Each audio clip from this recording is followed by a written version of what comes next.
நம்ம இந்த ஒரு வீடியோல நகைக்கடன் தள்ளுபடி குறித்த பட்ஜெட்ல வெளியான அந்த முக்கியமான அறிவிப்புகள் என்னென்ன, யாருக்கு இந்த நகைக்கடன் தள்ளுபடி குறித்து முதல்வர் விஜய் அவர்கள் மீண்டும் அறிவிக்க இருக்கிறாரு, நகைக்கடன் தள்ளுபடியை பெற நீங்க என்ன இப்ப செய்யணும், இது எல்லாமே இந்த வீடியோல நம்ம பார்க்கலாம். தமிழகத்துல கூட்டுறவு வங்கிகள்ல பெறப்பட்ட 5 சவரன் வரையிலான நகைக்கடன் தள்ளுபடி குறித்த முக்கிய தகவல்களை இந்த ஒரு வீடியோவின் வாயிலாக நம்ம பார்க்கலாம். இந்த திட்டத்தின் கீழ் பயன்பெற தகுதி உள்ளவர்கள் மற்றும் தகுதியற்றவர்களுடைய பட்டியல அரசு ஆய்வு செய்து வருவதாக குறிப்பிடப்படுகிறது. குறிப்பாக அரசு ஊழியர்கள், வருமான வரி செலுத்துவோர் மற்றும் முறையான ஆதார் குடும்ப அட்டை இல்லாதவர்களுக்கும் இந்த சலுகை பொருந்தாது என விளக்கப்பட்டிருக்கிறது.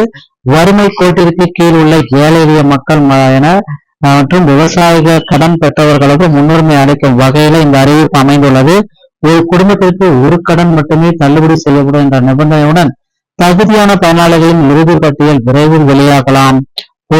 இறுதியாக பொதுத்துறை மற்றும் தனியார் வங்கிகளில் பெற்ற கடன்களுக்கும் இந்த தள்ளுபடி பொருந்துமா என்பதுல இந்த வீடியோல நம்ம பார்க்கிறோம். திட்டத்தினுடைய உண்மையான நோக்கம் அப்படின்னு நம்ம பார்க்கிறப்ப ஏழைகளுக்கு நிவாரணம். முதலமைச்சருடைய தேர்தல் வாக்குறுதியை நிறைவேற்றும் விதமாக இந்த அதிரடி நடவடிக்கை எடுக்கப்பட்டிருக்கிறது.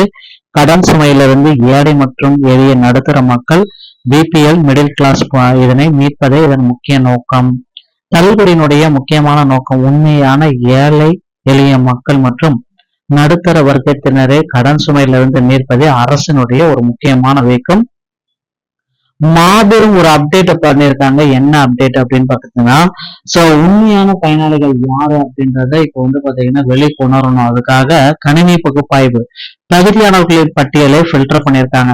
48,84,726 பேர் நகைக்கடன் பெற்றிருக்காங்க. அதுல 35 லட்சத்துக்கு மேல தகுதிகள் நிராகரிப்பு, 13 லட்சத்துக்கு மேல தகுதியானவர்களுடைய பட்டியலை ரெடி பண்ணியிருக்காங்க. வறுமை கோட்டிற்கு கீழ் உள்ளவர்கள், நடுத்தர மக்கள், இவங்க எல்லாமே தகுதியானவர்கள். மத்திய மற்றும் மாநில அரசு ஊழியர்கள், பொதுத்துறை வங்கிகள் ஊழியர்கள், இவங்க தகுதியற்றவர்கள் அப்படின்னு சொல்றாங்க. சோ அடுத்து பாத்தீங்கன்னா விவசாயம், அத்தியாவசிய தேவைகளுக்கு கடன் பெற்றவர்கள் தகுதியானவர்கள், வருமான வரி செலுத்துவர்கள் தகுதியற்றவர்கள், குறிப்பிட்ட காலக்கெடுவுக்குள் பெறப்பட்ட கடன்கள் தகுதியான கடனாக இருக்கணும், பெரிய வணிக நோக்கத்திற்காக பெற்ற கடன்கள் தகுதியற்றவர்கள். சோ தகுதியான வங்கிகள் மற்றும் பொருந்தாத வங்கிகள் அப்படின்னு நம்ம பாக்குறப்ப மத்திய மாநில அரசின் கீழ் இயங்கும் 8 வகையான கூட்டுறவு நிறுவனங்களுக்கு மட்டுமே இது பொருந்தும். கூட்டுறவு வங்கிகள், தொடக்க வேளாண்மை கூட்டுறவு சங்கங்கள், நகர்ப்புற கூட்டுறவு வங்கிகள், அர்பன் கோஆப்டிவ் பேங்க்ஸ்.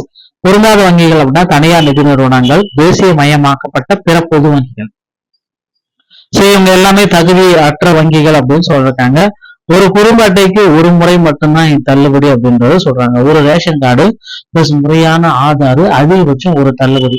மோசடி தடுப்பு நடவடிக்கை, ஒரு ரேஷன் கார்டை பயன்படுத்தி பல கடன்கள் வாங்கியிருந்தால் அந்த குடும்பத்தின் அனைத்து கடன்களும் முழுமையாக நிராகரிக்கப்படும். சோ 5 சவரனுக்குள்ள இருக்கணும். அதற்கு குறைவாக நகைக்கடன் வைத்திருந்தால் முழு தள்ளுபடி, 5 சவரனுக்கு மேல இருந்தா நீங்க தள்ளுபடி முற்றிலுமா நிராகரிக்கப்படும் அப்படின்னு சொல்றாங்க. அதனால 5 சவரனுக்குள்ள இருக்கிற மாதிரி பார்த்துக்கோங்க. சோ கடனுடைய முக்கிய நோக்கம் ஆதார் அட்டை இணைக்கப்படலாம் நிராகரிப்பு, குடும்ப அட்டை, ரேஷன் கார்டுல விவரங்கள் வழங்கப்படலாம் நிராகரிக்கப்படும். அடுத்த கட்ட நகர்வு என்னவாக இருக்கு அப்படின்னா, அதிகாரப்பூர்வ அரசாணை ஜீவோ வெளியிட போறாங்க. கூட்டுறவு வங்கிகளை தகுதியான பட்டியல் வெளியிட போறாங்க. தகுதியானவர்களுக்கு கடன் தள்ளுபடி மற்றும் நகைகள் மீட்புக்குண்டான தேதிகளை அரசு வெளியிடும். பட்டியல் மற்றும் அரசாணைக்காக காத்திருக்கவும் வதந்திகளை தயவு செய்து நம்ப வேண்டாம் அப்படின்றத குறிப்பிட்டிருக்காங்க. சோ ஒரு குடும்பத்துக்கு ஒரு ரேஷன் கார்டுக்கு மட்டும்தான் தகுதி இருக்கும், மற்றவங்களுக்கு தகுதி இல்லை அப்படின்றத நமக்கு அப்டேட் பண்ணிருக்காங்க. சோ உடனடியா நிராகரிப்பு இந்த 3 பிரிவுகளுக்கு ஓகேங்களா. அரசு ஊழியர்கள், மத்திய மாநில அரசு போன்ற பொதுத்துறை நிறுவனங்களில் பணிபுரியும் ஊழியர்கள் நிராகரிப்பு, வருமான வரி செலுத்துபவர்கள், இன்கம் டாக்ஸ் தாக்கல் செய்யும் பிரிவினர் நிராகரிப்பு, முறைகேடா செய்தவர்கள், தவறான ஆவணங்கள் மற்றும் ஒரே ரேஷன் கார்டில் பல கடன்களை பெற்றவர்கள் நிராகரிப்பு. நிராகரிக்கப்படுவது விவசாயம் அல்லாத பெரிய வணிக வியாபார நோக்கங்களுக்காக பெறப்பட்ட கடன்கள் தள்ளுபடி ஆகாது அப்படின்றத நிராகரிப்பு செய்யறாங்க. சோ ஃபைனலா செக் பண்ணிக்கோங்க, 5 சவரனுக்குள்ள இருக்கா இல்லையான்றது கூட்டுறவு வங்கியில தான் வாங்கியிருக்கீங்களான்ற செக் பண்ணிக்கோங்க. நீங்க அரசு ஊழியரா இருந்தா உங்களுக்கு கிடைக்காது. உங்க ரேஷன் கார்டில் ஒரே ஒரு கடன் இருக்கணும், 1க்கு மேல கடன் இருந்தாலும் உங்களுக்கு கிடைக்காது. இதெல்லாம் பேஸ் பண்ணி தாங்க உங்களுக்கு 100% தள்ளுபடியை அரசு வழங்கும் போது பொறுத்து நம்ம பார்க்கலாம். இந்த தகவல் உங்களுக்கு பிடிச்சிருந்தா நீங்க நம்மளுடைய சேனலோட இணைந்திருங்க. மீண்டும் ஒரு நல்ல தகவலோட நான் உங்களை சந்திக்கிறேன். நன்றி, வணக்கம்.